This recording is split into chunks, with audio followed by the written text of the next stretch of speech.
ክቡር ህዝቢ ኤርትራ እዚ እትወትሩ ኣብዚ ሰዓት እዚ ናባኻ ዝፍኖ ናይ ንገባእ ደቂ ሃገር መደብ ቃልሲ ህዝቢ እዩ። ናይ ኩሉ ሳዕ መደቡ ንስኻ እንታ ጅግና ተቓላሳይ ህዝቢ እትወሳኒ ስለ ዝኾንካ ተጋቢእካ ኣብ ንዓኻን ንወለዶኻን ዝበቅዕ ስርዓት ኣብ ምህናፅ ምእንቲ ክትበቅዕ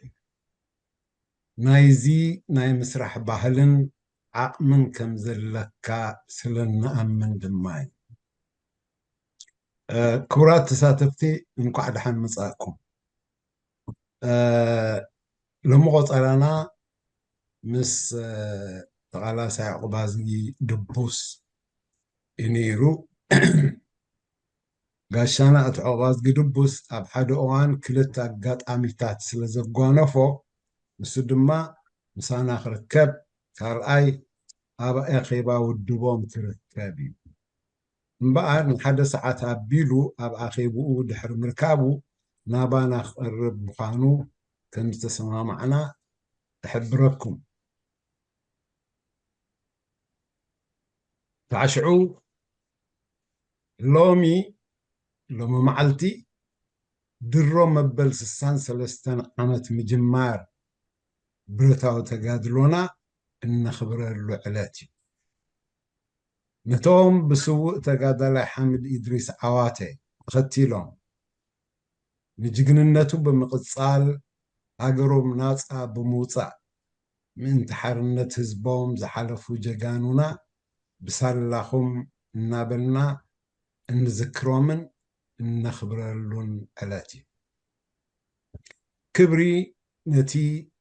ኣብ ጉባኣዳር ድምፂ ሓርነት ዝተኮሰ ሓሚድ ኢድሪስ ዓዋቴ ክብሪ ነቶም ኩሎም ኣሰሩ እናተኸተሉ ሃገሮም ናፃ ክሳዕ እትወፅእ ሽግ እናመሓላለፉ ዝሓለፉ ጀጋኑ ሰማዕታትና መበገሲ ብረታዊ ተጋድሎና ነቶም ኤርትራዊ ሃገርነት ክሒዶም ኣብ ኢትዮጵያዊ ፀጊዕነት ከይድውን ሃገርነት ክኽብልሉ ዘይምቅሮም እኳ እንተኾነ ሓደ መስከረም ድሕሪ እቲ ናይቲ እዋንቲ ዓለም ከዲዑና ኤርትራ ከም ኩለን መግዛእትነታት ብመግዛእትነታት ዝቆማ ሃገራት ናፃ ክወፃን ከለዋ ሃገርና ናፃ እትወፅእ ኣብ ናይ ሓሶት ፌደሬሽን ኣብ ትሕቲ ዘውዲ ኢትዮጵያ ክትቁረን ተገይሩ። ናይ ሓሶት ፌደሬሽን ዘብለና እንታይ እዩ? ፌደሬሽን እንተኾይኑ ናይ ክልተ ናፃ ሃገራት ብናፃ ድልየታተን ንዝኣመምኦ ናይ ሓባር ዕላማ ናፅነታተን ሓልየን ዝኣትዎ ቃል ኪዳን ስለ ዝኾነ እዩ። እዚ ግን ንኤርትራ ኣይምልከታን ነይሩ። ቅድሚ ናፅነታ ናብ መግዛእትነት ስለ ዝቆረንዋ ወይ ከዓ ናብ ፌደሬሽን ስለ ዝቆረንዋ እዩ። እቲ ምእንቲ ዝቕፅል ክቕፅል ዝተሰርዐ ስነ ኣልቦ ፌደሬሽን ፅምኣትን ድልየትን ዝረጋገፆ ሓሳዊ ስጉምቲ በተወኪሎም ዝኾነ ኣስፋሕፋሒ ዘውዳዊ መንግስቲ ሃይለ ስላሴ ብሓይሊ ፈሪሱ ሃገርና ናብታ ኸዳሚቶም ኢትዮጵያ ተሓዊሳ ህዝቢ ኤርትራ ተቃዊሙ ጥርዓኑ ናብቲ ናብ ፌደሬሽን ሃንዲሱ ዘእተወ ዓለም ኣቕሪቡ እቲ ዲሞክራሲያዊ ዝበሃል ምዕራባዊ ዓለም እቲ ዲሞክራሲ ኣብ ውሽጣዊ ሃገራዊ ጉዳያቱ ዝጥቀመሉ ካብ ሃገራዊ ወፃኢ ካብ ሃገሩ ወፃኢ ዘገልግልዎ ነገስታት ህዝብታት ሰጥ ለበጥ ኣቢሎም ዝገዝኡ መለኽቲ ስርዓታት ወዘተርፈ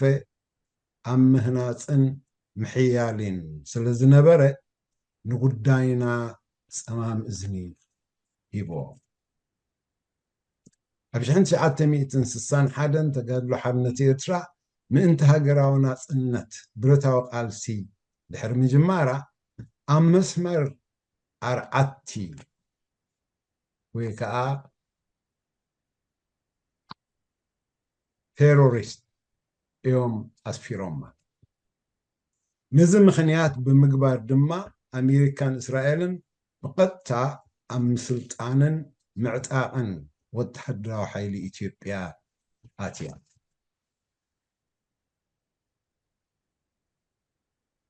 إتي موعى أنبسا زئم نجد يهودا إلو زنجس هاي سلاسي تفري مكونن أبشحن شعات مئتن سبعان أربعة بوت هدراتو تعاليم بما استبابر يا درج استسيمه ما يسب صرورا جنرالات سلطان تتكيو درج سوشاليستاوي ويدساوي مخانو أويجو سورة إرترا عسرت أربعة عامتات أنصار معراب عسرت شدشت عامتات أنصار بسوفيت حبرت زمن رحمة براق تقاليسو لحرمزنا زي بلو استخفلو ناي 3 عامتات مرير قالسو هاجرو ناسا أوسيو يخون امبر هاجرنا تاريخ قالسنا أبزهانس أو چكان ملاخي بجلو دي قاتركب سلزخون هزبنا بخل مدايات هيوتو ناتساقي عددا نسو زي فلطوم وقعات كوينو بسنكو أبن قرنا دخنتن برستن وديقو عراخ خاون أيكالن اتق عند مزارة بزخون النازل لو قداي حرام وصع هزبنا أبوشتن أبوصعين يكايد مهلاوي لومي حد مسكرم نذكرنا كنا خبران كلنا مجمار برتاو تقادلونا مخانات راح زي كونه من انت مقصال قالسي من انت مهنات حارة هزبنا سلزخونتي أبزين نكايدو قالسي من انت حارنت نتحارنت بقبوء نردو زلنا أي مثلا بتحت هزباون هاجراون قدماين متكاتان زي بلون عبار مخنياتات تخايلنا چموت حبراو قالت خنكايد أي بقعنا بزحات ببز مسلومن ببز مرصون أجبابات من حبراو قالسي نسعت لنا نابلو بزحات زراخبو زي كونس درحة حقو حقوفات يسرحو بزيكا ناتوم نايكادي أقراربا مجدتات أي سرحن كابزبل يلعن اتناتوم مجدي نمنتاي تقبال نترخيبو أي سرحن قنا ثمليسوم قعزاءاتهم مقنقام أي بقسم سلزخونة كنرئيوم كابزقننا مخنياتات كتأكس زيتا عز النت ويدركنا من آسن من عاقن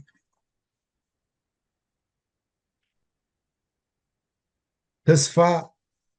معبلا السلطان تسفى ملوات هقدفن تصباينتن كحدت إرترا وهاجر النت وزتي كونن كلو أكب دمر كعا زي بقعت ناي إرتراوي بوليتيكاوي إليتيوم أب كم زبلو خنتات كاب حلنا بتوم أبنات النتن الأولى هاجرو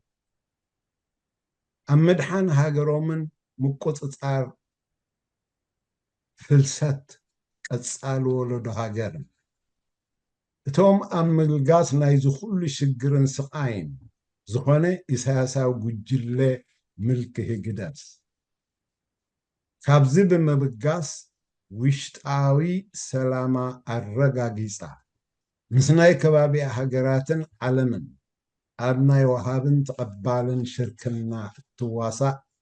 فتحاويتن ديمقراسياويتن هاجر مهنات زأمنو قالستاتن تقالستن بخما يحب أبحد تقراري بوم كقالسو كبقعو ويكن بقع انتاي الجبر نزل معواتو زي تفتنه انتاي زبلو نايلومي مزاربينا زحبايو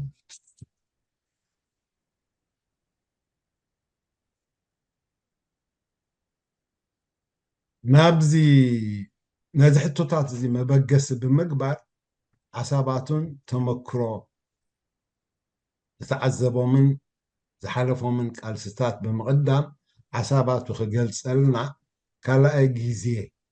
نقربو زلنا قالا ساي عباس قدبوسي يخون امبر بتزبلكو مخنيات سنحيلو كركبنا سلزخونه تسعاتون زعخلي يزمثل كسع شعو زعبا زي قلزل حالكو نطفتات نوقعنا انت صنيحنا طبق يمثلني ምክንያቱ ኣብቲ እንታይ እንተተገብረ ሓይሽ ብኸመይ ከ ጎዲሉ ዘሎ እንታይ እዩ እሞ መተካእቱ እንታይ ተተገብረ ሓይሽ ዝብል ነጥብታት ክንኣቱ ክንክእል ስለ ዝኾንና ስለዚ ኣብ መስከረም መዓልቲ ምጅማር ብረታዊ ተጋድሎና ስለ ዝኾነ ካብ ሽዑ ጀሚሩ ክሳዕ ሕጂ ዘለናዮ እቲ ቃልሲ ጠጠው ከም ዘይበለን እቲ ህዝቢ ረጊኡ ነታ መዓልቲ እቲኣ እናመስገነ ሓራ ብምዃኑ ዘብዕለሉ ግዜ ክሳዕ ዝመፅእ ቃልስና ቀፃሊ ክኸውን እሞ ብዛዕባ እዚ ኣልዕልና ክንዘራረብ ከነውግዕ እንተፀኒሕናዮ ፅቡቕ ዝብል ስለዚ ረርኢቶኹም ወይ ዝመሰለኩም ከተቕርቡ ናባኻትኩም ትገድፎ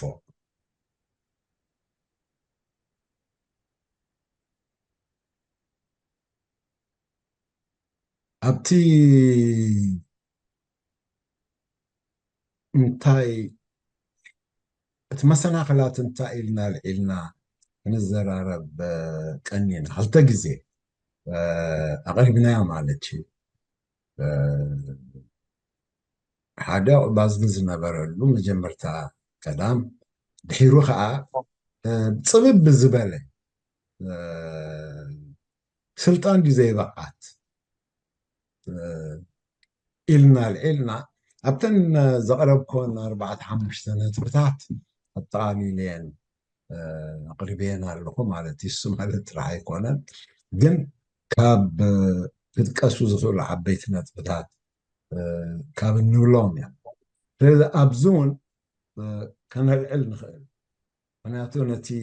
ዝመፅእ እንታይ ገበር ዝብል መንፀፍ ክኾነና ስለ ዝኽእል ማለተይ እዩ ተዛረቡባ ትማር ተዛሪብና ኢልና ኢና ስኢልና ዘለና ማለት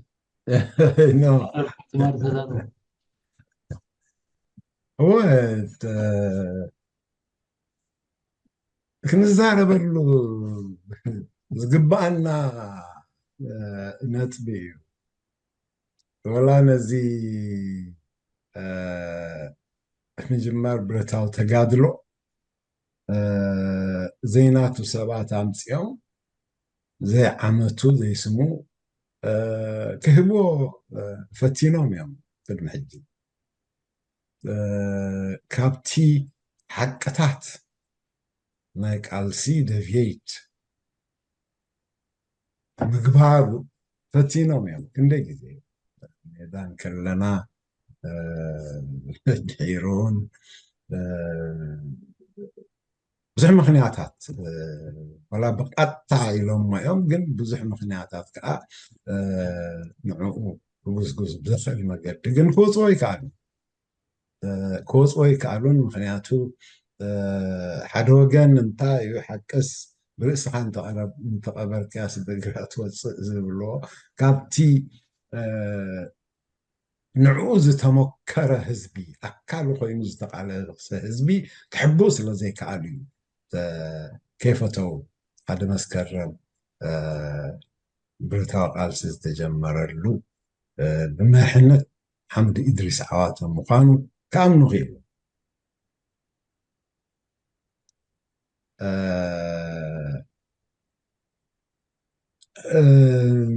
ባዕላቶም ጀጋኑ ጀመርቲ ቃልሲ ኮይኖም ክቐርቡ ፈቲኖም እዮም ወላ ጀባ ኣብ ሜዳ ምሄራ ንወፃኢ ሰዲዳ ኣምሄራ ተመለሰቶም ኣብ ቃልሲ ግዲኦም ክፃወቱ ክሳብ መሪሕነታት ናይ ሬጀንስ በፂሖም ወይ ከዓ ናይተን መናጥቕ ዝበሃላ ዝነበራ ዝበፅሑ እዮም ኣብ ክንዲ ወል ኣብዚ በፂሕና ኣለና እዚ ዕድል ዝተዋሂቡና ኣሎ እዝን ጌጋታት ስለ ዘሎ ግን ቃልስና ክምዕብል ኣይግብኦን ኣይከኣለን በዚ ዳይረክሽን ክኸይድ ኣይከኣለን ኢሎም ግዲኦም ዝፃወቱ ኣብ ምኽድዓ እዮም ከኢሎም እወ ገሊኡ ምክንያታት ነይርዎ ስለምንታይ ዑስማን ሳልሕ ሳቤ ተገንፂሉ ህዝባዊ ሓይልታት ፈጢሩ እንታይ እዩ ምስ በዓል ኢድሪስ ማሕሙድ ኣደም ዝፈላለዮም ዝብልዎም ንሕና ቆልዑ ብምንባርና ክንበፅሖ ዘይከኣልና ዝነበረ ሽግራት እዩ ግን ተፈጢሩ ኸ ነቲ ዝተፈጥረ ምእራሙ ግደ ክፃወቱ ዕድል ዝተዋህቦም ተመሊሶም ንዕኡ ኤክስፕሎይት ገይሮም ዝኾነ ከዓ ንህዝቢ ኤርትራ ተናፂሎም ኣብዚ ቃልስታት እዚ ተጋድሎ ሓርነት ኤርትራ ዝነበራ ጌጋታት ኣብቲ ጌጋታት ዝነበረሉ ግዜ እዩ ኢሳያስ ኣፈወርቂ ዶ መን ሽሙ ዝቦንበሮም ዝነበረ ረመዳን ሓመድ ኑር ዶ መንዶ ቻይና ንትምህርቲ ዝተሰደዱ ተመሊሶም ናይ ሓምሸይቲ ክፍሊ መራሒ ዝኾነ ድሕሪ ወልዳይ ካሕሳይ ኢሳያስ ኣፈወርቂ እዚ እቲ ትምህርቲ ካልኣይ መሰለል ናይ ስልጣን እናሓዘ ኣብ ዝኸደሉ እታ ሕልሙ ክትረጋገፅ ዘይትኽእል ምዃና ኣብ ሓንቲ ውድብ ተዓቢ ዝነበረት ውድብ እታ ሕልሙ ትረጋገፅ ዘይትኽእል ምዃና ስለ ዝፈለጠ እዩ ወፂኡ ምስኡ ዝነበሩ ናብ ግጭት ኣእትዎም ማለት እዩ ስቲል እናስለኽሎኸ ነታ ሕልሙ ክተግብረላ ዘኽእል ቦታን ግዜን እንዳሃነፀ መፅኡ ብዙሓት መሳርሒ ከዓ ሃኒፆላ ስለዝኾነ ከዓ ክሳብ ሕጂ ኣብ ስቃይ ኣለና እሞ እታ ሓደ መስከረም መተካእታ ዘይብልና ብምንታይ ዓቕሚ ናይ ፖለቲካ ዓቕሚ ይኹን ናይ ብረት ዓቕሚ ይኹን ናይ ወዳድባ ዓቕሚ ይኹን ትበገስ ብዘየገድስ ናይ ሓርነት ጥይት ተኩሳ ንህዝቢ ኤርትራ ጋልቫናይዝ ገይራት ትቃለስ ኣብዚ መስርሕ እዚ እቲ ኩሉ ምፍንጫል ምምንታይ ዕላማ እናበዝሐ ኣብዚ ሕጂ ወዲቕናሉ ዘለና ደረጃ تنزبلكون عبيتي هاجرات زبحالا برئسة مريحنة أمريكا نسلة بوليتيكو استراتيجياوي أماماتنن وتأنن أبتخلو أبسحنانا مالك سطرح يكونن سمتاي تقال حنة ارتخاب فمو كاتيجورايز جيران أنصارات الحيلان انتلنا نملونا تنت حدا برتن حدا تقال لاين كساع سرد سترف كنواقعنا زعلامو قالسي ስለዝነበረ እቲ ምዕራባዊ ሃገራት ፀረዚ ስለዝነበረ ክትዛመዶም ትኽእል ብቐዳምነት ከዓ ኣብ ከባቢኻ ዘለው ብናይ ሽዑ ዝመሳሰሉካ ፖለቲካዊ ኣቃሞ ሪቮሉሽነሪስ እዮም እትብሎም ዝብሉ እዩ ዝኸይድ ነይሩ ስለዝኾነ ከዓ እንተደኣ እቲ ዕላማ ናይ ኣሜሪካን ምዕራብን ቀርኒ ኣፍሪቃን ምብራቃዊ الشرق الأوسط ክትሓዝ ክኽእል ኣሎ እዚ ኣብዚ ኢትዮጵያ ኣብትኻ እስራኤል እዩ ንዓብዪ ዕላምኦም ንእስራኤል ከዓ በታ ባብኤል ገልፍ ኦፍ ዓቃባ ዝብልዋ ፀባብ መትረብ ወፂኦም ብባብኤል መንደብ ክሓልፉ ቀይሕ ባሕሪ ክቆፃፀርዎ ስለ ዘለዎም ወይ ናፃ ክኾነሎም ስለ ዘለዎ እንተ ደኣ ተጋድሎ ሓርነት ኤርትራ ናፃ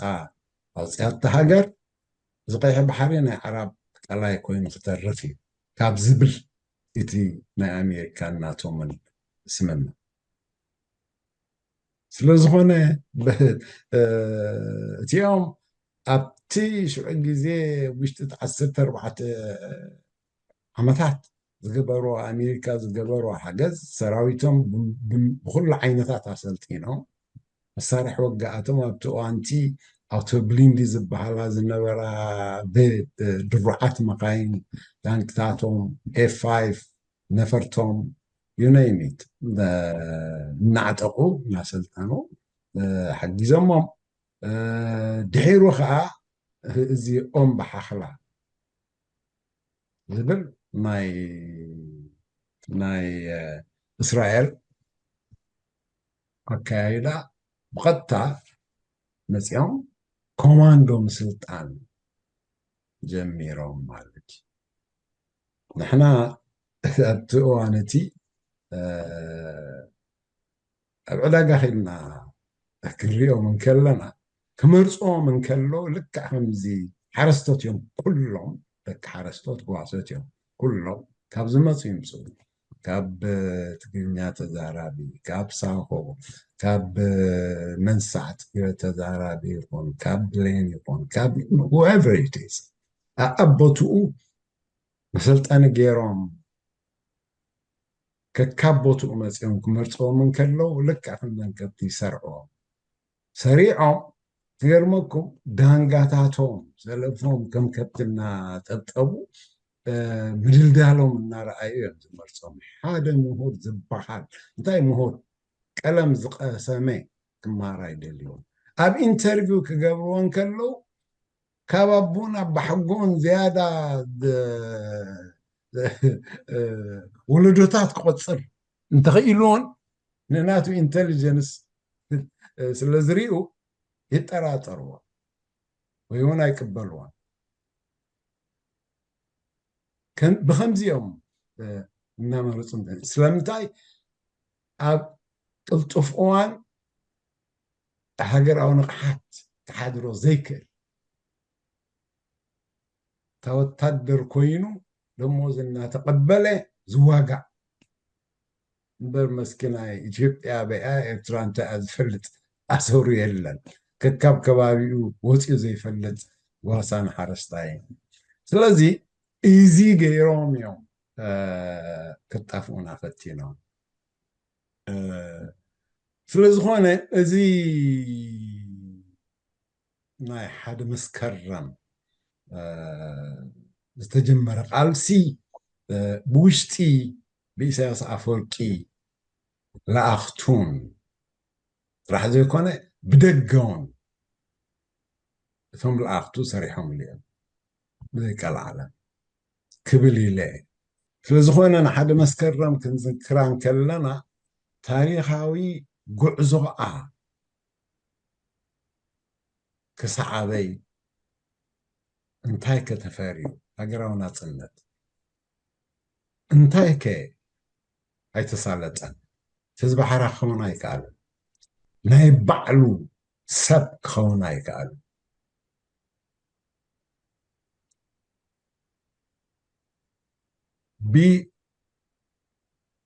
ንሕና ንፈልጠልካ ስለዝኾነ ከዓ ዝበልናካ ትሰምዕ ናብ ዝበልናካ ከዓ ትኸይድ ተዓፊኑ ተቆሪኑ ክኸይድ ይኮይኑ እዚ ካብ ዝኸውን ድሕሪ ናፅነት 33 ዓመት ኮይኑ ኣሎ ስለዚ እታ ቃልሲ መስከረም ዝተልዓተት ቃልሲ ቀፃሊት እያ ዓመት ዓመት ከነኽብራን ከለና ንቐፃሊ ቃልሲ ክሳብታ ሃገርና ካብዚ ቀንፃሊ ዝኾነ ኢሳያሳዊ ጉጅለ ንላቐቓ ቀፃሊት እያ ብኡ ኢና እነኽብራ which is ቀፀልቲ ምዃን ናብ ቃልሲ ናቃል ኪዳን ናቱ ዘለና ወይ ከዓ ፕሮሚስ እንገብር ሎሚ ከነኽብራን ከለና ኢለ እሞ ብወገንኩም ከተቕርቦ ትኽእሉ ክለዓል ዝኽእል ሕቶ እውን ከካትዓና ክዛረበና actually ዝኽእል መሃሪ ነጥብታት እናቕረብና ክንፅበዮ ንኽእል ኢናኒ ሓወና ኣቑባዝጊ ሓደ ካብቲ ዕንቅፋታት ናይ ኣብ ሓደ ግንባር ተጠርኒፍና ዘይምቕፃል እቶም ኣብተን ዘቕረብክውን ነጥብታት ዝኣምኑ እቶም ካልኦት ገዲፍናዮም ክንከይድ ዘይኮነ ከምቲ ኣቐዲምና ዘቕረብናዮ ፍኖታት እንተ ደኣ ነተን ዝቐረባ ነጥብታት ዘየማልኡ ኮይኖም ገኒፍናዮም ክንከይድ ንሱ ጥራሕ ዘይኮነ ኣብ ቅድሚ ህዝቢ ክንዋግኦምን ከነካልዖምን ዝግባአና ንዝመፅእ ምክንያቱ ዓበይቲ ዕንቅፋታት ስለ ዝኾኑ ስለዚ እቲ ካብቲ ዕንቅፋታትና እንብሎም ዘይተላዕሉ እንተልዮም እውን ኣልዒልና ክንውስኽ ንኽእል ወይ ክንሓትት ንኽእል ከመይ ኢሎም እዮም እዚኦም ዕንቅፋት እንብሎም ውልቀ ሰባት ይኾኑ ምንቅስቓሳት ይኾኑ ውድባት ይኾኑ ብዘይገድስ ብትብዓት ክንዛረበሎም ዝግባአና እዩ እንድሕር ብትብዓት ክንዛረበሎም ዘይክኢልና ንሕና እውን ንቃለስ የለና እየ ዝብል ኣነ ምክንያቱ ንፀገማት ህዝብና ኣሕሊፍና ንህቦ ኣለና ነቲ ቃልሲ ህዝቢ ኣሕሊፍና ንህቦ ኣለና ካብቶም ኣሕሊፎም ዝብዎ ዘሎ ኢና ንኸውን ብኻልኣይ ኣነ ኣይፋሉን እዚ ንዝን ናብዚ ዝወስድ እዩ ስለዚ ክድገፍ የብሉን ህዝቢ ክቃወሞ ዘለዎ እዩ ኢልና ተሪርና ክንዛረበሉ ዝግባአና እዩ ቢፎር ኢስ ቱ ሌት ማለት እዩ ምክንያቱ መልክዓቶም እናቀየሩ መፅሎ ትማሊ ንምሳሌ ሓደ ክልተ ካልአልቲ ኮይነሲ ኤርትራ ትበሃል የላን ዝብሉና ዝነበሩ ኢትዮጵያ ኢና ምንቲ ኢትዮጵያ እዚ ሽፍትነት እዩ ራ ኤርትራ ዝብሉና ዝነበሩ ብዛዕባ ጉዳይ ሃገር ኤርትራ ተዛረብቲ ኮይኖም ክቐርቡ ንሪኦም ማለት ስለዚ ከመይ ኢሉ እዩ እቲ ለውጢ እንታይ ኣምፅዎ ምክንያቱ እንድሕር ተጋጊየ ኣነስ ኣብዚ ግዜ እዚ ኢለ ነይረ ግን ተመሊሰ እንተረኣኽቦ ጊጋ እዩ ክብል ክኽእል ኣለኒ እንድሕር ምእንቲ እቲ ህዝቢ ቃለሳ ኣለ ምእንቲ ነብሰይ እንተኮይኑ ግን ሕስረት ክስምዓኒ ይደልን እየ ስለዝኾነ ከዓ ውሒፀዮ ስቕብል ወይ ከዓ ክከላኸል ግን ንሕና ምእንቲ ህዝብና ኢና ንቃለስ ዘለና ስለዝኾነ ከዓ ንህዝብና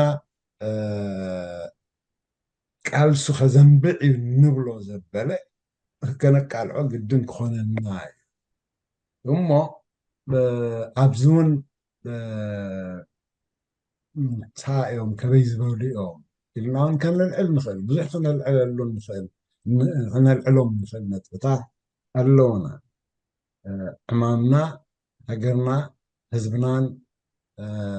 መፃኢ ወለድኡ ሃገርና ክንብል ከለና ልኡላውነታ ኣረጋጊፃ ኣብ ቀፃልነት እትምርሕ ሃገር ክትከውን ንቃለስ ስለ ዘለና እዩ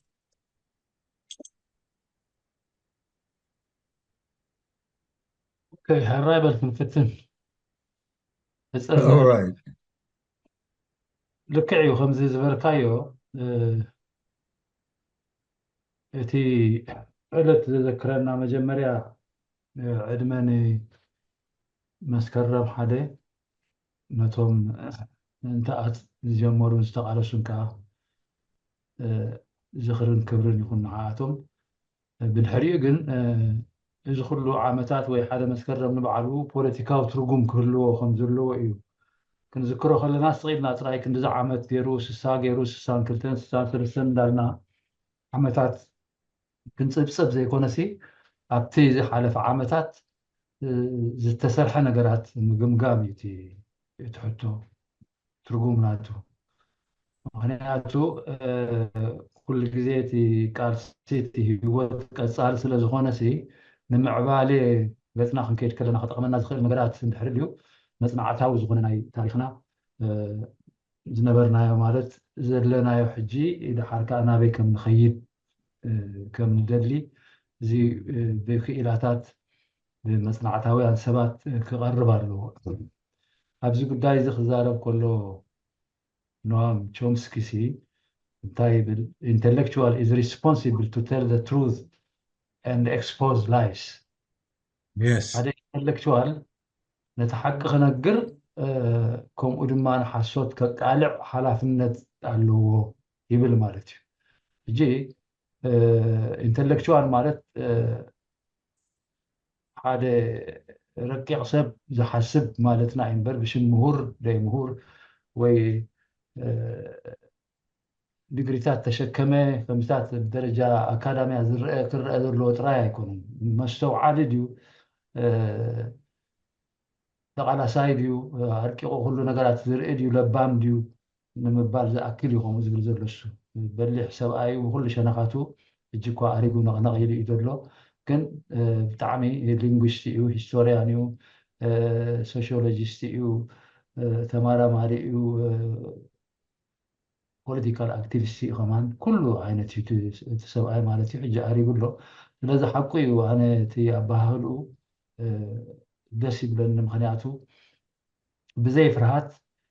ብብቕዓት ንነገራት የቃልዖም ይገልፆም ፍታሕ ከዓ የቕርብ ማለት እዩ ንዝውቀስ ይወቅስ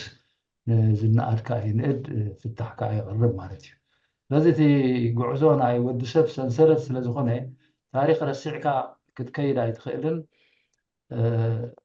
ወይ ድማ ናይ መፃኢ ክትገብሮ ትደሊ ድማ ዘይተኣሳሲርካዮ በታ ዘለኻያ ደረጃ ጥራይ መዚንካ እውን ክትከይድ ኣይትኽእልን ወይ እውን ናይ መፃኢ ጥራይ ተነቢኻ ከየተኣሳሰርካ ምስ ናይ ሕጂ ናይ ትማልን ክትከይድ ኣይትኽእልን ስለዚ ነዚ ሰንሰለት ዝኣነ ብኣመራርሓ ደረጃ ንበቕዖ ኣለና ኢለ ኣይግምትን ዋላ ብዙሕ ነገራት እኳ ዝተገብረ እንተኾነ ብዙሕ ድማ ልዕሊኡ ተዓፃፃፊ ዝጎደለ ነገራት ኣሎ ማለት እዩ ከነተኣሳስር ስለ ዘይከኣል ንታሪክናን ዘለናዮ ደረጃን ናይ ዝመፅእ ግዜን ነዚኦም ኣተኣሳሲርና መጽናዕታዊ ዝኾነ ኣመራርሓ ክነቕርብ ስለዘይ ከኣልና ዘይብቕዓትና እዩ ሕጂ እውን ተላዒሉ ዝነበረ ዘይብቕዓትና ዝብል ኣርእስታት ተመያይጥና ነርና ስለዚ ዘይምብቃዕና ዝነግር ነገራት እዩ ማለት እዩ ሓደ መስከረም ትነግረና ነገር እንድሕር ዘይበታተኽ ማለት ዘይ ታሪክና ንዛረበሉ ኢና ንታሪክና ከዓ ንሕበኣሉ እንድሕር ኮይና ሽግር ኢና ክንፈጥር ንኽእል ማለት እዩ ፀበባ መመላእታ ናይቲ ዘሎ ሽግር ኢና ክንውስኽ ንኽእል ስለዚ ኩሉ ግዜ ነቲ ንሕና ንእወዶ ነገራት ክንዛረብ ክንበቅዕ ኣለና ንሱ እንድሕር ተዛሪብና ነቲ ህዝብና ነቲ ውፅዕ ህዝቢ ክሒስናዮ ማለት እዩ ስለዘይኮይኑ ግን ከምዚ ሕጂ ዘለና ናይ ስርዓት ኢሳያስ ክንዛረብ ንኽእል ጉድለታቱ ኩሉ ክንዛረብ ንኽእል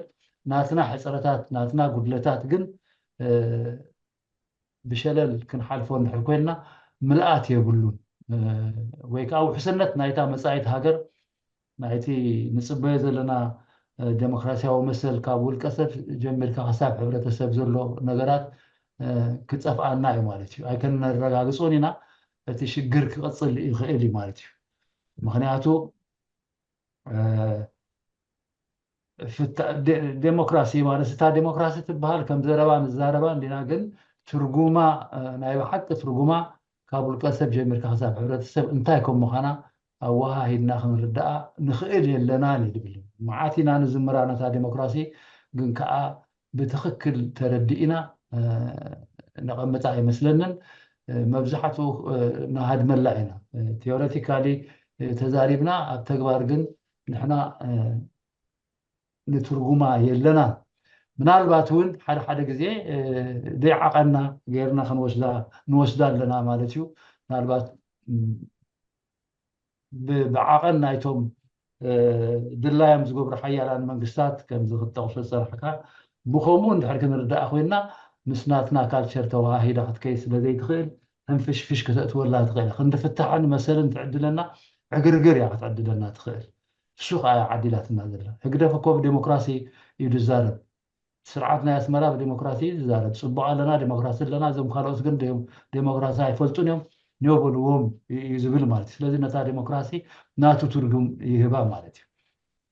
ከምኡ ድማ ንሕና ከም ተቃወምቲ ድማ ናትና ትርጉም ጥራይ ንህባ እንድሕር ኮይንና ንዓና ናይቲ ጉድለት ሼር ናትና ዘይንወስድ እንድሕር ኮይንና ማለት ንረኣዮ ኩነታትና ንረኣዮ ኣብ ዝኾነ ይኹን ኣኼባ ኣብ ዝኾነ ይኹን በዓላት ብዛዕባ እቲ ዝሓለፈ ጅግንነትናን መንፋዓትናን ኢና ንገልፅ እምበር ብዛዕባ እቲ ንሕና ነጉድሎ ዘለና ነገራት ስለምንታይ ክንዲዚ ሸንኮለል ክንብል ክኢልና ኣይንጠቅስን ኢና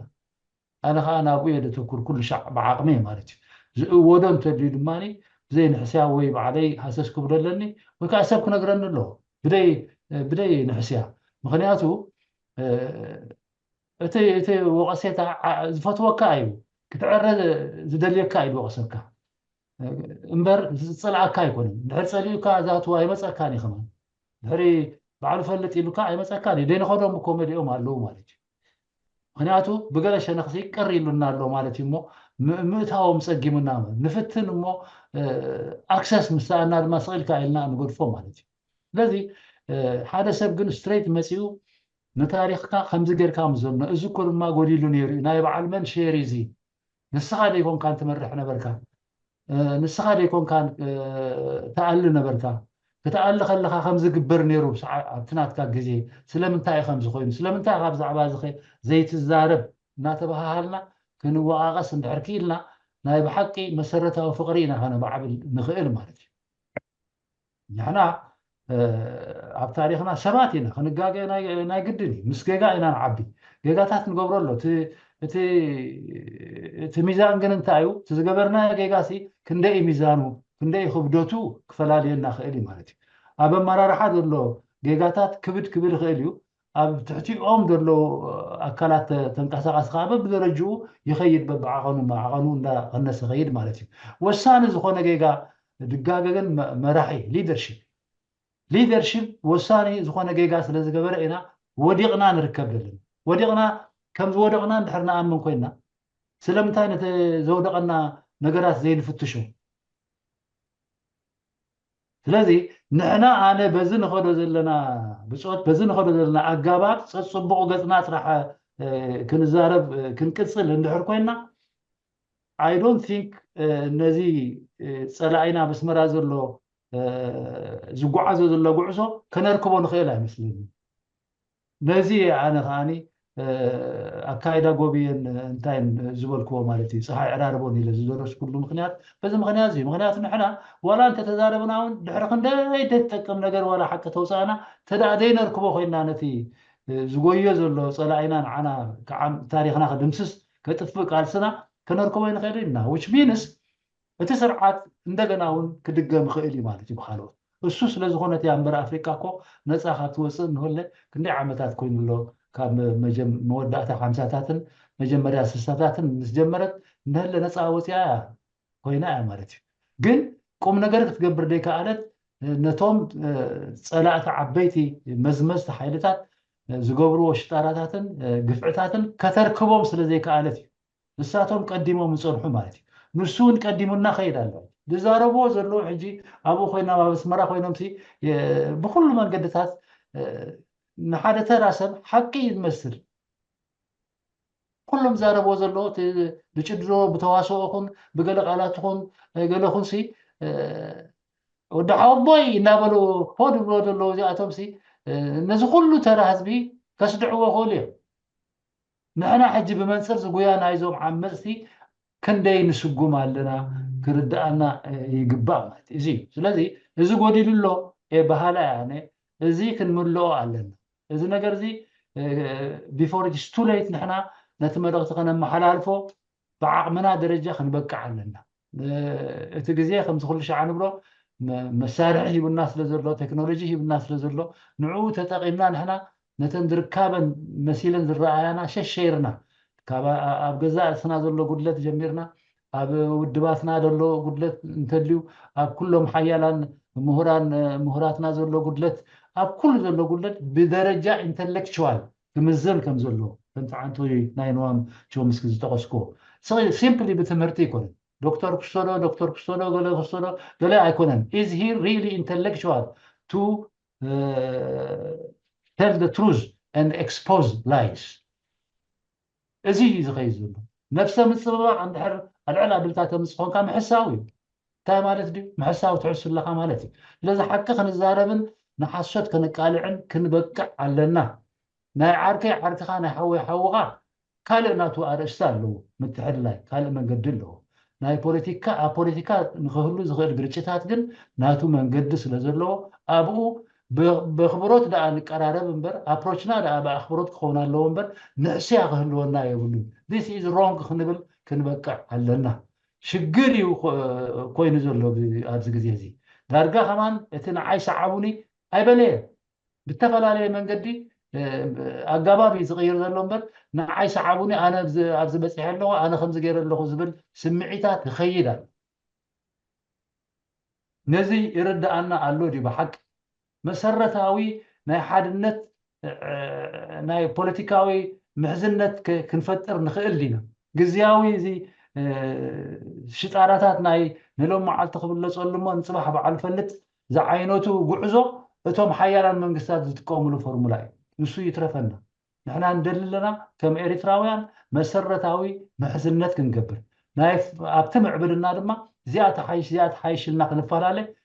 ናብ ህዝብና ከነቕርቦ ህዝብና ዝደለዮ ክመርፅ ድማ ዕድል ክወሃቦ ኣለዎ ፈሪሁ ይኮነን ክመርፀና ዘለዎ ሓርዩ እዩ ክመርፀና ዘሎ እዚ ኣጀንዳ እዚ እዚኦም ስለ ዝዓውቱ ንዖም ክስዕቦም እዩ እዚ ኣጀንዳ እዚኦም ስለ ዝዓውቱ ነዚኦም ክስዕቦም ይኢሉ ክቐያይር ከም ድላይ ለወብ ዘበን ንሓደ መሪፁ ንዓመታ ንኻልእ ክመርፅ ከም ቃሕ ዝበሎ ክገብር ምስቲ ንሱ ዝጠልቦ ጠለባት ናይ ምዕባለ ነፃ ክኸውን ኣለዎ ወሳኒ ተራ ክፃወት ኣለዎ ሕጂ ግን ናይ ፍርሂ ምርጫ እዩ ዘለዎ ህዝብና ኣብ ራዕዲ ዝርከብ ዘሎ ከመይ ጌርና ኢና ንሕና ሕጂ ናብ ትብዓት ክንልውጦ ንኽእል ነዚ ህዝቢ እዚ ነዚ ውፅእ ህዝቢ እዚ ከመይ ጌርና ኣለዉ ገለ ሰባት ህዝቢ ሕማቕ ህዝብና ዝብሉ ኣለዉ ሰነፊ ህዝብና ዝብሉ ኣለዉ ኖ ህዝብና ሰነፍ ኣይኮነን ህዝብና ጅግና ስለ ዝኾነ እዩ ንዓና ተሸኪሙ ኣብ ሓደ ብርኪ ኣብፂሕና ነቶም ንበረኻ ድወፈርና برخا خنوفر كلنا رأيو وما كل هنا وفرنا نحن كون هادي بنا كون حديت عملنا نسو بنا بغزا كويدلو أبوتاتنا ناديتاتنا نكو أبو خوينا أبغزا خوينا صلاعي نعاتهم كوي زنددو نعاتهم كوي دلايز قبرهم نيرو غاشا تقبلوا شفاتو تقبلوا كمز تقبلوا نابلا نسو ما بتعدهم علو دغنا يحرسو دغنا يقالسو دغنا مكرا يرخبو ينودو مالتي يقاصلو عدتات كندد كله حزبو زلو دي نحنا كو خيلنا نكون صاحبنا لنا ስለዚህ ህዝቢ ምናስ ጌጋይ ህዝቢ ግን ዘይክልዓል ኽእልዩ ከልዓሎ ዝኽእል ኣመራርሓ እንድሕሪ ስኢኑ ምክንያቱ ክልተ ነገራት ክዕወት ኣለዎ እንተዳ ተሰውራ ክዕወት ኮይኑ እቲ ኣመራርሓን እቲ ተመራሕን ክወሃሃድ ኣለዎ ክልቲኡ እቲ መራሒ እቲ ኦብጀክቲቭ ሲትዌሽን እቲ ሳብጀክቲቭ ፋክተርኒ ክወሃሃድ ኣለዎ ስለዚ እቲ መራሒ ዘይብሉ ወድዕነት መራሒ ዘይብሉ ህዝቢ ክዕወት ኣይክእልኒ ንበይኑ ዝመርሖ ክደሊ ኣለዎ ማለት እዩ تدا نحنا خوينا نمرحو تدا ودباتنا خوينا نمرحو እቲ ዝግበአን ክገብር ኣለዎን ማለት እዩ እቲ ዝግበአን ምግባር ማለት ካኒ ምውዳቕን ዘገርም ኮይኑ ዘይኮነሲ ስለምንታይ ከም ዝወደቃ ዘይምፍላጠን ግን ኣዝዩ ዘገርምን ዘሕዝን እዩ እዚ ክፈልጣ እንድሕር ደይክኢለን መራሕቲየን ክበሃላ እዩ እዚ ክፈልጡ እንድሕር ደይክኢሎም ኣነ ቦወንበር ክኸውን ኣነ ከምዚ ክመርሐ ኣነ እዚ ምባል ትርጉም የብሉ ስለዚህ ሓደ መስከረም ንዓና ትነግረና ነገር እንድሕርልዩ ነዚ ኩሉ ቋንቋታት ናይ ታሪክ ናይ ዘለና ግዜን ናይ ዝመጽእ ግዜና ተሓሒዝና ንሕና ካብ ናይ ትማል በዓሉ ፈልጥ ናይ ሕጂ ንግበር ከምኡ ድማ ናይ ጽባሕ ዳሕራይ ነርክበሉ ዝብላ ቋንቋታት ሓራ ክንወፅእ ኣለና እዚአን ቀቲለናን ኣለዋ ክሳብ ሕጂ ዝሰምዖ ዘለኹ ኣነ ሕጂ ጥራይ ንግበር እምበር እዚ ጥራይ ንግበር እዚአን ደሰማምዓና እዚአን ንጥፈት ጥራይ ንግበር እምበር እንዳበልካ ነቲ መሰረተ ሓሳብ ናይቲ ዝሓለፈን ናይ ዘሎን ዝመጽእን ከም ሰንሰለት ከይተኣሳሰርካ ምኻድ ጥራይ ኢልካ ምትራፍ እዩ ከምፅእ ዝኽእል ማለት እዩ ስለዚ ኣዕሚቑና ንኩነታትና ንመስክረሉ ብትብዓት ንዘራረብ ብትብዓት ንነቓቐፍ ንሱ ከዓኒ ፍቕሪ መሰረታዊ ፍቕሪ ክወልደልና እዩ ግዝያዊ ፍቕሪ ዘይኮነስ መሰረታዊ ፍቕሪ ክወልደልና እዩ እናበልኩ ንግዚኡ ክሳብ መንሽምዱ መፅና ዘረባ ይዛዝም ካልኦት ከዓ ተሓባበሩ ዝኣክል ዝመስል ተመክሮ ኣለኩም ስቃይ ትበሉ ንዛረብ ሰይድ مرحبا مجمرة نخلهم بزح سلام أنكو عدما بسلام نبذ خور ما أنت بسحنا أسئلة دما تي كلتهم ذهب مو ممري يخون كمون باشا حونا بتعمي أنيلنا كبرتها لنا قلت نقرات ذكرنا ني حجه بهالسنة حادي جزي زناي ساوذرن أفريقيا بعد ناميبيا أنغولا زيمبابوي زامبيا أبتي جزي ساوث أفريقيا مانديلا فتح بحالهم كله ينيرو شعو what went wrong نمنتا إنا خمدينا كرتت نبلد لنا لك عمزن حازل لنا يمنيرو أب موزامبيك تقاني من حدوم بلو أب أنغولا قوم بعد جونا سفن بمسلم كالوت أجي إيران بحري حدي قشي تسين تايولا الله أنتم إيران نتم موزنا ورو حلفت مالتي أبتي جزي قالسي كم سدتنياتات كم دويات أنتو تقولوا خمدي تقولوا أبلعناكم أسيناكم كديناكم ننفسنا عرقنا خيبلنا كمان نسو تقولوا زنبوركم ناي فدائين نقرات كدانا غيرنا نبوكم نيرنا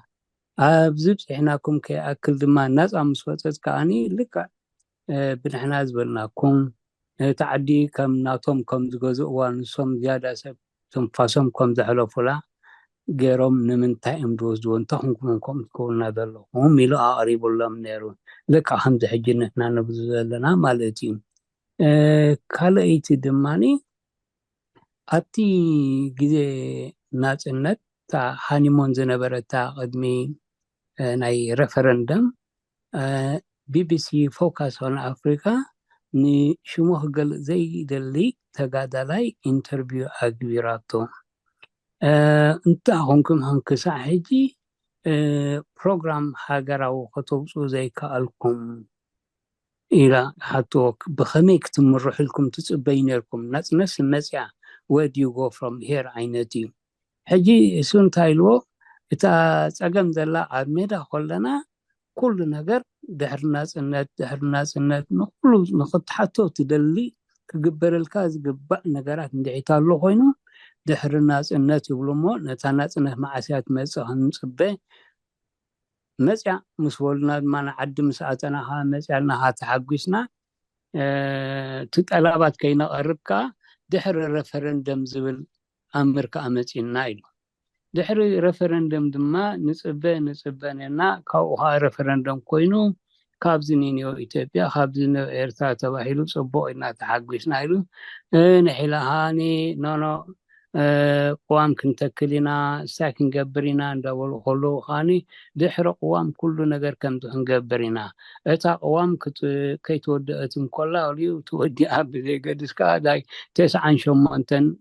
تتوقي ساماليتي تناي بادمه شو هانتا قبلو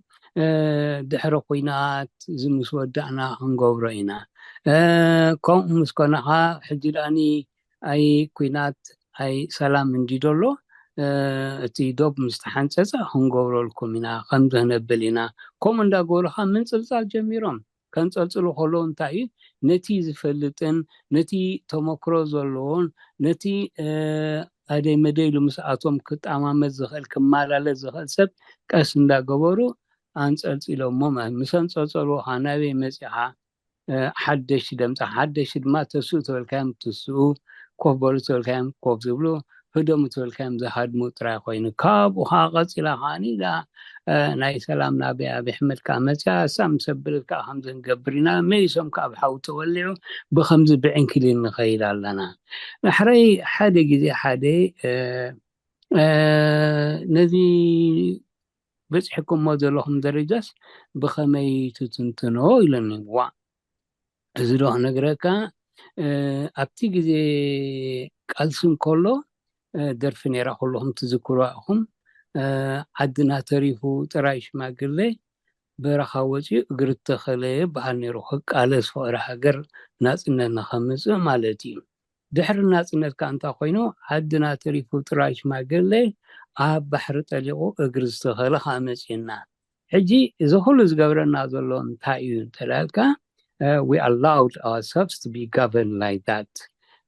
قاليو كندمنتاي ناتوم سأجميو كندمنتاي نحن سأجمينها عب كمزي كن مقلو كع كن لك كيك الله يكون كندزيا تبدل ناي شعبيا كندزها تبدل ناي حزبي هم بلالنا مخنياتهم حزبي كم ناي تأشزوا لنوركم تقولوا كي تمكنتم كل جبهة ولا شعبيا هون كاب جبار يتنبر نيراس الذي نتي جبار جن peace dividend ناي سلام رهوا I have won انتاي دا winner takes all كوينو نحن اينا زلنا اترفدو بنكان هبان تي أمدا زوشيشنا نورو انتاي نقفتان رسانا قفتان أسمبلي هتكاليو بارلما خمسيا مرجع خمسي دولونو نا زي اب تي في هون ابوزا كسب ابرس تي في مزيم ده 4 عامات كمان تجرنا إنايلو 3 كلتان بس إحنا لنا وين 3 الذي شو عت عمت تعرفنا له ما التي ديمقراطية وينهم كون هذه حسب كتب لهم كلها تي أجمع أبتي ساينا إيدولو أبتي تاريخنا إيدولو مهناتهم we always allowed to live by borrowed time أبتي صباح دحي لو مدحيش عمي دحيش لمي كم تحجاب أمريكا أبتا قداميتي election دحر 4 عامات ندعيت كلايك مرز كون تايبل or you better off 4 years ago كابتز نوركم يبلغ حجي انت راني اما حيشو خوينو of course تي سخا زنبر كالو 4 عامات زنزنا محايشه ابنا اسياس جن اب 33 عامات انت يسمى حيشن تولك انت اما حيش دا زنبرنا فينا عقمنا نتحت خيدو تي سمعه نهنان ناي هاجرنان كندي نهاجرنا نتكلن معبلن أبتي خوابي لولو إنكليز نبلو علالنا عنسا أمس إثيوبيا عنسا أمس السودان عنسا أمس يمن عنسا أمس كلين داولنا بإنكليز ننبر لنا زيد ما أنت يدريكا إتي حيلي هزبي نمنتا يبدت ديول دولو أدول تأقام يمس إتي هزبي معرهن ديو أبنن حدو تامت إمان كبلا كوا أيدفرن مت إمان دبهل أب هاجر عند حديته أمان كمان تأهات أمان من تايدا أنسي the dominations أجمع law the people are divided so much so to the extent that سي حدا خبتي حتى لا بحلي شعبي عدد ريتو دقاقي مناون نبلو إنا إزينا عبللا تقم تمسع الله زي عبللا حامة رسول نتا عدي أمن تايكو دعاي حجي أبدو خلنا دحر دخلنا كنتا أخمس من مغادي أخمس كابز زلنا ينلعلدنا خنسدد تسددنا خبرة تايرهبنا أبدو قوينا دمانين عدنا خنري أي كارنا كمزا أنتو حوي داود كبلا زبزا أبتي بيت أمنتات كي ترفعها من آتيهم بالبع أبتي بيت أمنت أتون كل حاس نزجهد نربيل كده فريقات غير لها ويس you want to be recruited بpolitica ما يتو أو أنت يعني بنسهنا أولك زرع خايو جسمع كان عجب كتون عديت هالكا أبي هالكا أما هالبل the nearest to assembly the nearest to democratic parliament إتي بيت أمنت يا مسجد هنا بتوسعن أولك زرب زي فلتون كان صح you're not fit for purpose مالتي هيجي مغيرو إذا اللي النازلهم إتي مغيرو هانتايو ودو 3 عمت فتينا كاب حجني وخنا بينا نخيد لعبين زنا أسن يسددالو يموتالو تزقرم كأنسي أبزخو نخيناسي exact number كان ينقرو خان قال يسب والحنتي كده من يلقى بزمويتو بقال هلو كم تقدم أبنيدا هول أسباب مباراك نقرنا نيرا نايسو أنتايدا ألون داول بتسفى نبرني رسب كسبتا ناس نتمسى أجها أجم الله معناته أبتني زاكو بحد سبعة العيلة نحن ممكن بقص كلنا بشوعة سواتنا تلعبنا شوعة سبعة أبزب شحومنا له so we need another 7 كاب تايو نهاجر دخون هيرو نخلنا زتأمر هيرو نخلنا أبتي مرحا قدنا زوتو كنا حتى حساس بازلو سب كنفرن كنترن أي كأدنان انتي دا تاي مهنو لأن تبلت سدوهم له حاولنا كابتي عن كلتي خبتي بحلتي خيوات أنا هاني لو تهنتبا أين هلنا حدا جزي أوبي دبلوني رو عركي نيجيرياني مثل أوباسانجو سرحنا 3 عامت كوينا حنت خير أنا زبا أسرع مشان يرشو كم زو كوينا ولا بترس قال خماني أنت مستعجل ليه أنت يدو هكذا إلنا معناته process كوي كسحجي أمينكم كفا بالكم ماي نسخات أمنتناتكم أبلو كسب سو دبلكم دلو challenge قمت لني دبلكم دلو كنت قمت لون ده حدا يتقولوا هانكم جزية تسبي give him a long rope to hang himself نجزيه أبزي أدو بلا لهم كنا أنشأ تسفى قبر أبكم الله سبكم يا أندي الله Thank you سعيد thank you أبزي هاي تهينا يا أريتا no أفزح كان بحكي زي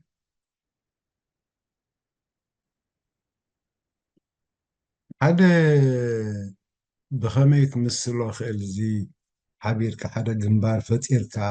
زي مكبعس ذلونا مسألة خيل مغطال بزي برت بوليتيكا واحد حد وقيو تبل اندهركم أخوينو منقستا ومنبرن طيتن أبزون نمرلو انتاك قبريو أحسب ምክንያቱ እንታይ እዮም ዝብሉ ትንቢት ይቀድሞ ለነገር ይብሉ ምሳኻ ይራኸብኒ ንስኻ በዚ ምክንያት መሪሕኻ ጥራሕ እንድሕር ትሰርሕ ኮይንካ ስልጣን ክትሰርሕ ከዓ ትፅበ እንድሕር ኮይንካ ኣብ ስልጣን እዚ ከምኡ ምግባርካ ሕጂ ኣብ ውጋእ ኣለኻ ማለት እዩ doesn't have to be shooting ብረት ሒዝካ ከምቲ ዝሓለፍናዮ ዝዋጋእ ኣይኮነን ግን ናይ ሕድሕድ ውጊ እዩ የብለኒ እሞ ከምዚ ዝኣመሰሉ ኣወዳድባታት ፅባሕ ብዝኾነ ምክንያት ኣብ ስልጣን ድሕር መፅኦምሲ መንበርን ብረትን ኣብ ዝሓዝሉ እዋንስ እንታይ እዮም ክገብሩ ዝብል ሕቶ ይረኣየኒ ብዝኾነ ሓውና ዕቑባዝጊ ከምቲ ዝበለና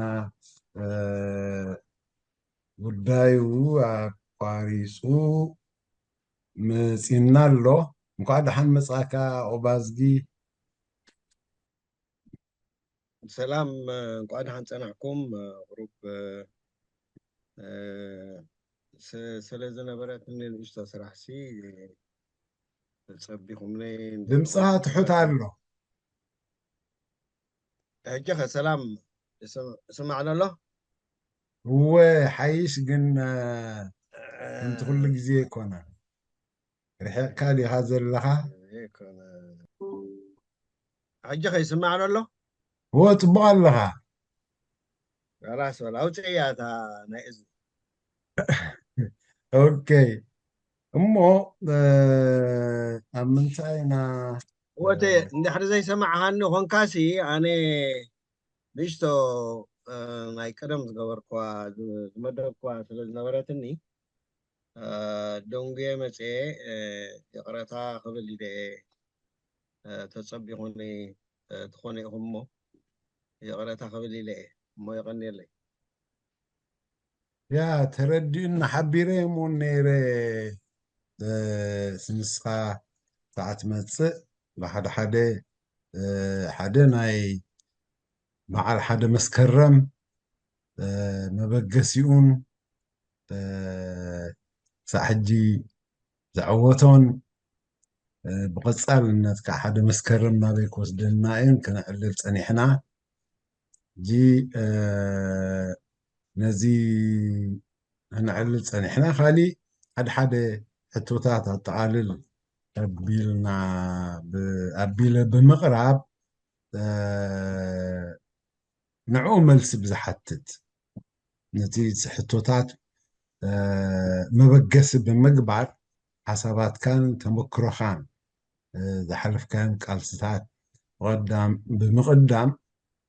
ሓሳባትካ ክትገልፀልና ንኻልኣይ ግዜ እነቕርበካ ዘለና ስለ ዝኾነ እንኳዕ ደሓን መፃእካ ኣቐዲመ ክሓተካ ዝደሊ ብሕፅር ዝበለ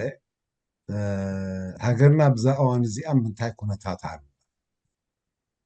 ንዓኻ ብኸመይ ይረኣየካ ብሓፂር ካልኣይ ደንበ ተቃውሞ ኣብዛ እዋን እዚኣ ኣብ ከመይ ዝበለ ኩነታት ኣሎ ትብለና ዝብላ ሕቶታት እየን ድሕሪኡ እተን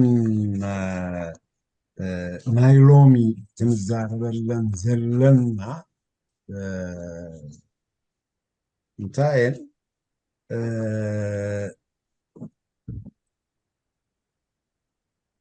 ብኸመይ ኣብ ሓደ ኩሉ ኣወዳድባታት ናይ ቃልሲ ዳያስፖራ ብኸመይ ኣብ ሓደ ተቐራሪቡ ክቃለስ ክበቅዕ እንታይ ይገበር ዝብል እዩ ዝኸውን ነዚ ንምዕዋቱ ዘይተፈተነ እንታይ እዩ እዚአን እንተን ናይ ሎሚ መዛረቢና ዛዕባ ስለዝኾነ ቅድሚ ምጅማርካ ከም ሞትሩ ሕፅርን ምጥንን ብዝበለ ሕቶታት رئيتات نقرب ترى نخلو من تخبصحو مكبار كند مسارحنا مخانو أي نسحات سنيلكم مكتتالكم سحجي مسجن مدرخ ني قاشانا عقباي برو أها باي في الساعة يدو العيلو نيرو تا شابتر ناكدن انتو تعصو بسوي تعرفو نيرو الدل مخنياتو تا ناكدن كنا علا صنعنا تعصو خير الشعو من تحاسبو وزن برون عدل تاريخ بس وبغي لحراينا هو أنا أنت جيري تساب زمس عيلو شاوري من دوا العلم بتاعتي لجميرة نيرمو لسنا كوينن نشوغن تقولي اخستاك يكون تا حاسبات صنعت لا دحن أوكي باشاي أغباي لا دحن أبزا حج العيد كان دلخا أو إيه خزارب حاسبة نيرة بناي حدا مسكرم جميرة هو ناو إيه خاطر حاسبة نيرة ما دحن اسكن عوض دبوس السندتي عند عشان دلخا أبومو أبو شعو أتيخ خزارب خلي يعني دحن thank you باشا thank you أوكي مو بازدي اوكي يسمع على الله هو تن حتتات نزما بزلنا أجايش هيكونن نفس وكفنا بزتفلالي ملكع اللحمة عاوز يكونس أزي وعمي أزخوني فلتات لنا جن تي نقربو نتبي تي نفلتو خمي غيرنا نوها هدومو أو حادي صبغ زخوني عرارة لآ نبتصح أنت زي كوينو فلوي تمرتي زي ما بزلو بصوت فلوي تمرتي كرخبو ماليت هيكونن قدمنا بتن حتتات متواجن تزاربكم ليهم زعبا مسكرم حده يتحازوا لي مسلالو بمحارنيا بإجا زوت ورك عندما لابي قطرتها اللي مالتي أبيت كازا حاس كايو وركي كم نحاس يوصدو نات كاس للبني إذا قبلنا نزغال انتايو نحنا قرب شلل سلن نقولو نتز تقبري قالسي بزح أدمي أنا سلي زين الزاربلو أنت وقتو كل كلخو سيدي زارب نيرو هيرو زي بلنا زبولو أنا ونمسو سوا معي مالتي سلازين احنا مسكرم حادي قبال كله نتي عماسي سرعات زقوبت أنا زنبري ناي حيدا سلاسي نقصاو منقستي نعو نخق آوميلو وأزيهم وحدات زغونو تغالستي برتاو قالسي نجمر زمرحي بسعينا وأبونا نقوله كل نقر يقبويو نعو أدميقنا زي محزنا من هالبات زمت ذلو generations كم سيمبول نابكال هسوسو كيبلو زسكف كنتات يملكت الله أبز حلف أوان حدي يوسف تذكروه يوسف كبريوت زعبا بروح مساي خزارب كله بروح مساي إن بروح مدرخي خودلو مخنياتو كابتي قدمو زنبري بمولو سلي زبتخو تبل زربانا حتى سمعتني أبز خوني مدرخ زي اللي خياخ تقالس قلتنيو جنكا تي قدمو استخايا لقالسي completely سلي زبتخ كايو من خا هيروخ تمتص صراحة نقول ناي كال ناي ندمت كايا كدل مالتي إذا كم هيروز قصروا أبز خوني يكون هاجر كم زخمانا أو وق أتيوم إن 3 عامت ህይወቶም ዝኸፈሉ ክንደይ ጀጋኑ ዝተረኣየሉ ግን ከዓ ታሪኮም ተዓቢጡ ተርፍ ግቡእ ኣይኮነን እሞ በዚ ናይ መስከረም ሓደ ጀማሪ ብረታዊ ቃልሲ እንብሎ ህዋቴ ኣድሚቕና ክንሕዞ ኣለና ምክንያቱ ንሱ ሂሮናትና እዩ ነዊሕ ስለ ዝተጋደለ ይኮነን ምናልባት ኣዋርሕ እዩ ድሕሪ እቲ ብረታዊ ቃልሲ ምጅማሩ ቀልጢፉ ተሰዊኡ ማለት እዩ እቲ ንዑ ዘዘክሮ ዝያዳ እንታይ እዩ ምጅማሩ ጥራሕ ዘይኮነስ ተተሓሳስቡ ሕብረተሰብ ኤርትራ ከመይ ኢሉ ተሓቋቂፉ ክቃለስ ከም ዘለዎ ንመሰሉ ዝእምት ዝሃቡ ሓሳባት እውን ክጥቀስ ይከኣል እዩ ስለዚ ሎሚ መስከረም ሓደ ክነኽብሮ ዘለና ኮይኑ ካልእ ዝያዳ እንተለና ኣብ ታሪክና ክንደልን ሃሰስ ክንብልን ክንዝክርን ይግባአና ግን ከዓ ኣብ ዘለናዮ መድረክ ከመይ ኣለና ኢልና ዘለናዮ መድረክ እንተደኣ ገሊፅናዮ እሞ በዓሉታ ንገልፆ እንተኮይንና እቲ ቅድም ዝነበረ እምበኣር ክድምሰስ ኣለዎ ዝብል ኣተሓሳስባ ክህልወና የብሎን ዝብል ሓሳብ እዩ ዘለኒ ስለዚ ነዚ ከምዚ ዓይነት ትምህርቲ ዝምህሩ ንሕና ብጉሉፅ ብዝደመቐ መልክዑ ክግለፀሉ ዝኽእል ኩነታት እንተፈጠርና ዝበለፀ እዩ ማለት እዩ ምክንያቱ ኩሉ ሰብ ማለት ይደሊ እዩ ሞዴል ዓይነት ዝኾኑ እዚኣ ናይ ኣሜሪካ ናይ ዴሞክራት ሕጂ ንፕሬዚደንት ትወዳደር ዘላ ንሳ ክትዛረብ ከላስ ጓል ሓፍታ ድያ ጓል ሓፍታ እያ መስለኒ እንዳረኣያታ ዘርኢ ስእሊ ነይሩ ማለት እዩ ሕጂ ብጣዕሚ ከም ተረኣዩ ብዘይፈልጥ መልክዕ እዩ ኣብ ሙሉእ ዓለም ዘርጊሖማ እታ ስእሊት እያ ሕጂ እታ ቆልዓ እንታይ እያ ሪኣታ ንዓኣ ከም ሓንቲ ሞዴል እያ ሪኣታ ማለት እዩ እዚ ከምኣ ክትከውን ብዙሓት መንእሰያት እውን እዚ ነገር እዚ ጥምታ ይኽእላ ማለት እዩ ንሕና ከምኡ ክንገብር ይግባአና ከምኡ ዝገበሩ ብዙሓት ጀጋኑ ዘለውና ሰባት ኢና ከዓ ማለት እዩ እዚኣ ብዚኣ ክውዳኣ ድሓር ኣብተን ትብለን ዘለካ ሕፅር ሕፅር ዝበለ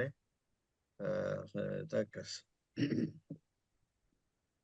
ናይ ኤርትራና ዘለናዮ ጉዳይ ክንሪኦ እንተደኣ ኮና ኣብተን መዐቀኒታት ኢና ንኣቱ እተን መዐቀኒታትና እንታይ እኔ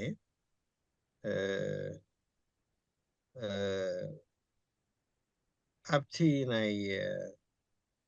ናይ ሰብኣዊ መሰል ዝብል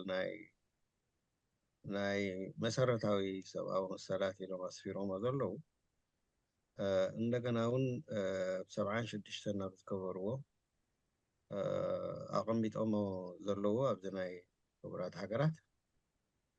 እንታይ ዝብል ሲቪላውን ፖለቲካውን መሰል ዝብል ኣሎ ሓደ ከዓ ቁጠባውን ማሕበራውን ባህላውን ዝብል ኣሎ ማለት እዩ ስለዚ ንሕና ኣብቲ ሲቪላውን ፖለቲካውን ክንርኢ እንተደኣ ኮይና እቲ መሰረቱ ህዝብና ካብ ባዕዲ ነፃ ዝኾነሉ ግዜ ህዝቢ ባዕሉ ማለት ዝኾነ ኣገባብ ክፍጠረሉ ይኽእል ግን ተዛትዩ ንሕና ኣብዚ ሃገር እዚኣ ክንነብር ኢና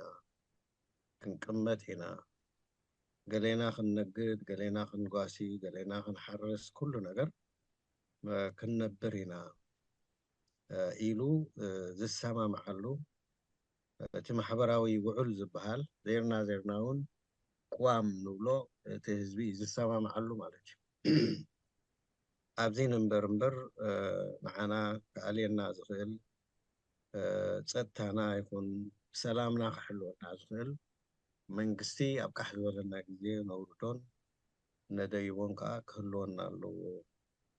ንሱ ከዓ በዚ ሕጊ ኢና ንኸይድ ዝብል ክገብር ነይርዎ ህዝብና እዚ ተኸሊፉ ማለት እዩ ብሓፂሩ እቲ ኮንስቲቱሽን ዝበሃል ነገር የለን በአንጻሩ ፖለቲካ ኤርትራ ከም ገመን ኮይኑ ዝኾነ ባእታ ገመን ገይሩ እንተተባሂሉ ብንቡር ብሕጋዊ ከሆኑ ባይዛዊ ሕጋዊ እሱር ዝበሃል ነገር የለን ኣብ ኤርትራ ስቕልካ ኣሲርካያ ምኻድ ማለት እዩ ዓሰርተታት ዓመታት ዝእሰሩ ስለዚ ዘይሕጊ ዘይብሉ ፖለቲካውን ከም ገመን ዝቁፀረሉ ደቂ ሰባት ኣሎ ዝበሃል መሰሎም ዝተመንዝዕሉ ኩነታት እዩ ዘሎ ኤርትራ ማለት እዩ ኣብቲ ቁጠባዊ ክንብል ከለና እውን ንሕና ህዝብና ካብ 70 ክሳብ 80 ካብ ሚእቲ ጓሶትን ሓረስቶትን በዚ ናይ ፈረንጂ ኣዘራርባ ኩሉ ሕርሻ እዩ ንሞጋሰ ሕርሻ ብልዎ ንዳዕራይ ፀሚትካ ተሓርሶ ሕርሻ ብልዎ ንሕና ግን በበይኑ ጌርና ኢና ንወስዶ ጓሶትን ኣብ ሕርሻን ዝነብር ህዝቢ ዘለና ስለዚ ምስ መሬት ተተሓሓዘ ዘሎ ማለት እዩ እዚ ስርዓት መሬት ወሲድዎ ብከሎ ሓዝበሎ ክገብሮ ማለት እዩ ኤኒ ታይም እቲ መሬት ተናቱ ወላ እውን እቲ ምስላታት መብዛሕትኡ ከበሳ ንመሬት ይዋጋኣላ ንስቲ ዝበሃል ንርስቲ ይዋጋኣላ ንስቲ ዝበሃል እንታይ ማለት እዩ ርስቲ ክትወስድ ዘይትኽእል ጓል ኣንስተይቲ ከይተረፈ ነቲ መሬታት ይዋጋኣሉ ማለት እዩ ኣብ ከምዚ ዓይነት ባህሊ ዘለዎ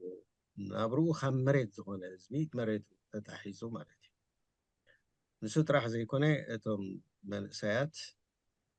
እውን እቶም ጉልበት ዘለዎም ክሓርሱ ክጓስዩ ኩሉ ነገር ክገብሩ ዝኽእሉ ኣብቲ ህዝቢ እቲ ስርዓት ወኒንዎም ኣብ ሰራዊት እትይዎም ኣለዉ ስለዚ እቲ መሬትን እቲ ጉልበት ናይ ሰብን ኣብ ኢዱ ገይርዎ እቲ ገንዘብ ከዓ ኣብ ኢዱ ሒዝዎ ዘሎ ማለት እዩ እዚኦም ሰለስቲኦም ዝፀመትካ እቲ መባእታዊ ናይ ቁጠባ ናይ ሓደ ሃገር ክሰርሕ ዝኽእል እዚ ከልኪልዎ ይርከብ ስርዓት ነቲ ህዝቢ ሞራሉ ውዲቑ ብጢመት ክነብር ብጢመት ዝሳቐ ህዝቢ ከዓ ፖለቲካዊ ሕቶ ክሓት ኣይክእልን ማለት እዩ ስለዚ ብቁጠባዊ ሸነኽ ተረኣናዮ እውን እቲ መንእሰይ እውን ምስኡ ፀሚሉ ሒዝዎ ጥራሕ ዘይኮነስ ክሳብ ብደገ ዝመፀ ፀላኢ ንምክልኻል ኣፀጋሚ ዝኾነሉ ኩነታት መንእሰይ ብሙሉእ ሃገር ገዲፉ ከምዚ ንሪኦ ዘለና ብዓለም ሙሉእ ተዘርጊሑ ዘሎ ስርዓት እዩ ብማሕበራዊ ጉዳይ እንተሪእና እውን ኤርትራሲ ካብቲ ዝሓሸ ትሕተ ቅርፃ ይኹን ዝኾነ ይኹን መነባብሮ ዝሓሸ እዩ ምስቲ ከባቢና ዝነበረ መጀመርያ ኤርትራስ ብኢትዮጵያ ተገዚኣ ዝበሃለሉ ዝነበረ እቶም ሽዑ ዝነበሩ መንእሰያት ኢትዮጵያውያን ባዕላቶም ከመይ ጌራ ኤርትራ ትስልጥን ካብ ኢትዮጵያ ስለዚ ሓንቲ ድሕርቲ ሃገርሲ ከመይ ጌራ እያ ንሓንቲ ዝሰልጠነት ገዚኣታ ትበሃል ኢሎም የምፅኡ ነይሮም ማለት እዩ እቲ ኣርጊመንት ናታቶም ቁኑዕ ነይሩ ማለት እዩ ዘይኮነሲ ዝረአ ኢንፍራስትራክቸርስ ዝነበራ ዝሓሸት ቀልጢፋ ክትምዕብለሉ ትኽእል ዝነበረ ሃገር ኣዝዩ ኣብ ሕማቕ ዝኾነ ኩነታት ከም ተኣቱ ብትምህርቲ ደረጃ እውን ብተመሳሳሊ መልክዑ ኩልና እዞም ኣብዚ ዘለና ክንምስክረሉ እንኽእል ደረጃ ኣብቲ ዝለዓለ ቤት ትምህርቲ ኣብ ዩኒቨርሲቲስ ድዩ ኣብ ዝኾነ ይኹን ኢንስቲትዩሽንስ ወላ ኣብ ባህር ዳር ዝነበረ ኣብ ምሁራን ማሰልጠኛ ዝነበረ ኣብ ዝኾነ ይኹን ናይ ጀርመን ናይ ገለ ዝበሃል ዝነበረ ኮርስ ዝወስዱ ዝነበሩ ኣብ ዝውሰድ ፐርሰንቴጅ እንተሪእና ምስቲ ቁፅሪ ናይ ህዝብና እቲ ዝበዝሐ ኤርትራዊ ዝነበረሉ ግዜ ነይሩ ማለት እዩ ሎሚ ግን እቲ ድንቁርና ብዝያዳ ኣብቲ ህዝቢ ክዓምቕ ከም ዘለዎ ዝገብር ዘሎ ስርዓት ብዛዕባ ሕክምናን እውን እንተኾነ ካብ ጎረባብቲ ክሕከሙ ዝመፁ ዳ እምበር ከምዚ ሕጂ ንሕና ናብ ጎረባብቲ ንክሕከሙ ኢሎም ዝኸዱ ኤርትራውያን ብዙሓት ኢና ንሰምዕ ማለት እዩ ሱዳን ዝኸዱ ንኢትዮጵያ ዝኸዱ ገለ ንሰምዕ እዚ ኩሉ ብምሉኡ እቲ ማሕበራዊ ኣገልግሎት ዝበሃል እውን ተበላሽዩሉ ዘሎ ግዜ ማለት እዩ እቲ ባህሊ እንብሎ ዘለና ባህሊ ብኢሉ ስርዓት ወሲድዎ ዘሎ ንሱ ብዝደልዮ ኣገባብ እዩ ዘኺዶ ሙዚቁ በሎ ገለመሉ በሎ ብምሉኡ ባዕሉ ወኒኑ ዘካይድ ዘሎ ማለት እዩ ብሓፂሩ ነቲ ህዝቢ ከምናቱ ከም ገንዘቡ ከምዚ ጥሪትካ እንተረኸብካ ትሸጠን ወላ እውን ሓሪትካ ትበልዐን ከምኡ ዓይነት ገይሩ እዩ ነቲ ህዝቢ ሒዝዎ ዘሎ ማለት እዩ ከምዚ ዓይነት ምረት ዘለዎ ስርዓት ኣነ ኣሎ ክበሃል ኣይከኣልን በዓል ጋዳፊ ዲክታተርስ እዮም ዝበሃሉ በዓል መን እዩ ዝበሃል ዘ ናይ ኢራቅ ዲክታተር እዩ ዝበሃል ግን ከዓ ንሳቶም ሚእቲ ካብ ሚእቲ ብፅሉል መልክዕ ንሕብረተሰብ ገዲፎም ዝኸዱ ኮይኑ ኣይስምዓንን እየ ኣነ ከምዚ ዓይነት ብድኽነት ማዕርነት ዝብል ስርዓት ተራእዩ ኣይፈልጥን እዩ ዝብል ታሽሚ ዘለኒ ስለዚ ብሃገርና እዚ ኩሉ ኩነታት ኣብ ዘለወሉ ምስ ደገ ከዓ ተነኻሲ ስለ ዝኾነ ውሽጡ ኩሉ ግዜ እንተዳ ዝተውዒልና ዝኾነት ትኹን ሃገር ናይ ወፃኢ ፖሊሲኣ ነፀብራቕ ናይቲ ናይ ውሽጢ ፖሊሲ ዘሎ እዩ ማለት እዩ ንህዝቢ ዝረብሕ ነገር ስለ ዘይገብር ንደገ ዘለዎ ዝምድና ከዓ ኩሉ ግዜ ተነኻሲ ዝኾነ ስርዓት እዩ ዝኸውን ስለዚ ኣብኡ እውን ከምቲ ዝሓለፈ እዚ ዘይበሃል መንእሰያት ክፀፉ ክስውኡ ዝረአያሉ ኩነታት ምስ ጎረባብቲ እውን ኣብ ኣዝዩ ሕማቕ ዝኾነ ኩነታት ዝፈጥረልና ዘሎ እዩ ማለት እዩ ሕጂ እሞ ከዓ ነዚ ናይ ሱዳን ዘሎ ኩነታት እንተዳሪእና ኣብ ኤርትራ ጥራሕ ኣብ ጋሽ ባርካ 5 ናይ ምብራቃዊ ሱዳን ዘለዎ ምንቅስቃሳት ሚሊሻት ዝስልጥኑ ዘለዉ እዩ ማለት እዩ እዚ ብጣዕሚ ሓደገኛ እዩ ፅባሕ ንግሆ ኣብኡ ሰልጢንካዮ ተመሊሱ ተገልቢጡ ንዓኻ እውን ክሕዘካ ዝኽእል ኩነታት ክፈጥር ይኽእል እዩ ምስቲ ብኡ ዝባራዕ ዘሎ ኩነታት ናይ ሱዳን ናይ ኢትዮጵያ ኩሉ ኣዛሚድካ ክትሪኦ ከለካ ብጣዕሚ ሓደገኛ ዝኾነ ኩነታት እዩ ዘሎ ማለት እዩ ኣብ ዓለም ከዓ ከምዚ ንሪኦ ዘለና እዩ እንዳተፃረፈ እንዳተነፀለ መልክዕና ብሓፂሩ ሲ ከም ኤርትራውያን ሲ ኣዝዩ ሕማቕ ዝኾነ መልክዕ ንኤርትራ ዝህብ ዘሎ ስርዓት እዩ ዘሎ ማለት እዩ ንምፃእ ኣብቲ ናይ ደገ ናይ ተቃውሞ ዘሎ ክንሪኦ እንተደኣ ኮና ናይ ተቃውሞ ኣዝዩ ካብ ቀደሙ ንላዕሊ ፍራግመንትድ ኮይኑ ፋሕፋሕ ኢሉ ኣብ ዘለወሉ ግዜ እዩ መዚ ሎሚ ተጠራኒፍካ ብሓባር ኮንካ ክትሰርሐሉ ትኽእል ብዙሓት ሓደጋታት ኣንፀላልየሉ ኣብ ዘለዉ ኩነታት እቲ ተቃውሞ ከዓ ነዚ ዘሎ ሓላፍነቱ ርዩ ነዚ ኩነታት ንክገጥም ሓደ መፍትሒ ገይሩ ተቀራሪቡ ክሰርሐሉ ዝኽእል ኩነታት ኣይፈጠረን ዘሎ ማለት እዩ እዚ ዘይፈጠረሉ ምክንያት እንታይ እዩ ክንብል ንኽእል ኢና ብዙሕ ሕቶታት ካልእ እውን ክቐርብ ይኽእል እዩ እዚ ሎሚ ዝመፀ ገለ ዘይኮነስ ካብ ቃልስና ካብ መጀመሪኡ ሒዝናዮም ዝመፀና ናይ ምትህልላኽ ናይ ምንዓዓቕ ዘይምክብባር ዘለዎ ዝኸይድ ዝነበረ